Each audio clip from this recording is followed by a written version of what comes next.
बहू और बेटी एक समान। माँ, मैं बहुत थक गई हूँ घर संभालते संभालते। यहाँ मेरी थकान किसी को नज़र नहीं आती। कुछ दिन आराम करना चाहती हूँ। सोच रही हूँ कुछ दिनों के लिए अपने मायके आ जाऊँ। आते हुए अपने बच्चों को भी साथ ले आऊँगी। वे वहीं से स्कूल चले जाएंगे। आखिर एक ही शहर में ससुराल और मायका दोनों होने का कुछ तो फ़ायदा हो। नम्रता ने फ़ोन पर अपनी माँ से कहा। पार्वती जी ने दूसरी तरफ से कहा, हाँ बेटा, जब तेरी इच्छा हो तब आ जाना। आखिर ये तेरा भी तो घर है। ठीक है माँ, तो मैं कल ही आ जाऊंगी। नम्रता खुश हो बोली। हाँ बेटा, कल आ जाओ, मैं तुम्हारा इंतज़ार करूंगी। अभी मैं फ़ोन रखती हूँ, मुझे मंदिर भी जाना है। कमला जी ने फ़ोन रख दिया और सीधे किचन में गई। किचन में खाना बना रही अपनी बहू से बोली, अरे अनुपमा सुनो, कल तुम्हारी ननंद आ रही है। आज बाजार जाकर फल, सब्जी और मिठाइयाँ लेती आना। बेचारी मेरी बेटी ससुराल में नौकरों की तरह काम करती रहती है और उस पर कोई ध्यान ही नहीं देता। यहाँ आएगी, कुछ दिन रहेगी तो उसका मन और तबीयत दोनों अच्छी हो जाएंगी। सास के मुंह से ऐसी बातें सुनकर अनुपमा का चेहरा उतर गया। वह मन ही मन सोचने लगी, काश आपको मेरी थकावट भी नज़र आती। मैं भी दिन रात झाड़ू, पोछा, बर्तन, खाना बनाना, मार्केट जाना और हर वह काम करती हूँ जिससे हमारे परिवार वालों को कोई भी दिक्कत ना हो। काश आप मुझ पर भी ध्यान दे पाते। आपकी बेटी तो जब मन में आता है तब यहाँ आ जाती है, लेकिन मैं साल में सिर्फ एक बार ही अपनी माँ के पास जाती हूँ, तब भी आपको प्रॉब्लम हो जाती है। मैं भी इंसान हूँ, मेरा भी मन है। मुझे भी लगता है अपने माँ के पास जाकर थोड़ा आराम करूं, सुख दुख की दो चार बातें करूं, अपना मन हल्का करूं। हे भगवान, अब तुम ही कुछ करो ताकि मेरी सास की आंखें खुले और उसे मेरी थकावट भी नज़र आए।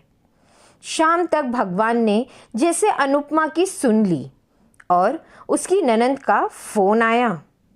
ननंद ने अपनी माँ से कहा कि उसकी सास ने उसे मायके आने के लिए मना कर दिया है, इसलिए इस बार वो नहीं आ सकती। पार्वती जी बोली, ऐसे कैसे मना कर दिया? पहले तो कभी वह तुम्हें आने के लिए नहीं रोकती थी। इस बार भला क्या हो गया है? लाओ, मेरी बात कराओ ज़रा उनसे, मैं उन्हें समझाती हूँ, ज़रा उन्हें मनाती हूँ। नम्रता ने फ़ोन अपनी सास के पास दिया। पार्वती जी ने कहा, नमस्कार समधन जी, आपसे कुछ कहना था। समधन जी ने कहा, कहिए। तो पार्वती जी ने कहा, दरअसल कल त्योहार है, इसलिए नम्रता अपने मायके आना चाहती है। अगर आप उसे भेज दें तो अच्छा रहेगा। नम्रता की सास ने कहा, देखिए समधन जी, आपकी बेटी मायके जाकर रहे, इस बात के लिए हमने उसे कभी नहीं रोका और इस बात से हमें कोई प्रॉब्लम भी नहीं है। ऐसी बात है कि कुछ दिनों पहले मैं अपने रिश्तेदार की शादी में गई थी। वहाँ आपकी बहू अनुपमा की माताजी से मिलने का मौका मिला। उनसे गपशप करने के दौरान उनकी बातों से मुझे पता चला कि अनुपमा तो साल में केवल एक बार ही अपने मायके जाती है और वह भी बहुत ही कम समय के लिए। मुझे लगता है आपको पहले अनुपमा को उसके मायके भेज देना चाहिए और वह जब मायके होकर आ जाएगी तो मैं नम्रता को आपके पास भेज दूंगी। एक बहुत ज़रूरी बात जो मुझे लगता है आपको समझ लेनी चाहिए कि आपको अपनी बहू को भी बेटी की तरह या बेटी से भी ज़्यादा प्यार देना चाहिए? उसे भी मायके जाने की इच्छा होती होगी। हो सकता है नम्रता के वहाँ आने से उसकी आवभगत करने के लिए आप उसे उसके मायके नहीं भेजती होंगी, या फिर वह आपसे कुछ कहने से डरती होगी। अगर आप उसको घर में ही कैद रखेंगी तो एक दिन ऐसा आएगा जब वह आपके खिलाफ बोलने लगेगी। फिर वह आपकी नहीं सुनेगी और जब चाहे तब अपने मायके चली जाएगी। ऐसी परिस्थिति आए, इससे अच्छा है कि आप ही कुछ बदलाव अमल में ले आइए, जिससे आपका रिश्ता और रिश्ते की मिठास खराब ना हो। पार्वती जी को अपने समधन के हर एक शब्द में सच्चाई नजर आई। उन्हें महसूस हुआ कि उन्हें अपनी बेटी के प्यार में अंधा होकर कभी भी अपनी बहू के मन का विचार नहीं किया। उन्होंने हमेशा ही अपनी बेटी को अपने बहू से ऊपर रखा। दूसरी तरफ नम्रता भी अपनी भाभी के बारे में हो रही इस बातचीत को सुन रही थी। उसने भी रियलाइज किया कि वह कभी भी अपनी भाभी के साथ ठीक से बात नहीं करती है और जब जब वह अपने मायके जाती है तो भाभी थोड़ी उदास रहती हैं।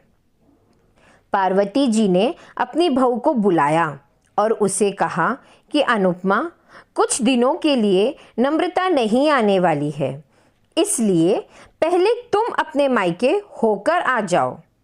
यह सुनते ही अनुपमा का चेहरा खिल गया, क्योंकि यह पहली बार था जब उसकी सास ने सामने से उसे अपने मायके जाने के लिए कहा था।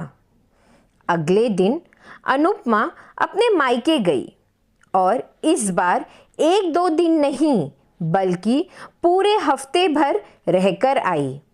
अपने माँ बाप से, अपने रिश्तेदारों से मिलकर आई और जब वह लौटकर आई तो उसका चेहरा खिल रहा था, उसकी आंखें चमक रही थी। अनुपमा के आने के बाद नम्रता भी अपने मायके आई और इस बार वो खुद सामने से अपनी भाभी से खुशी खुशी मिली और अच्छे से बात की। नम्रता ने अपनी माँ से बात करके उन्हें भी अच्छे से समझने की मदद करी और वह कहीं ना कहीं अनुपमा के साथ गलत व्यवहार कर रहे थे। दूसरी तरफ अनुपमा अपने ससुराल वालों के बदले रवैये से बहुत खुश थी। अब वह खुशी खुशी सबका ध्यान रखती और हर काम प्यार से करती। वह ध्यान रखती कि कोई भी ऐसी बात या ऐसा काम ना करे जिससे घर में तनाव का माहौल पैदा हो। पार्वती जी अपनी बहू को खुद ही समय समय पर मायके भेज दिया करती थी। एक छोटे से बदलाव ने सास बहू और भाभी ननंद के बीच की कड़वाहट को दूर कर दिया और रिश्तों और भी ज़्यादा मीठा हो गया और मजबूत हो गया।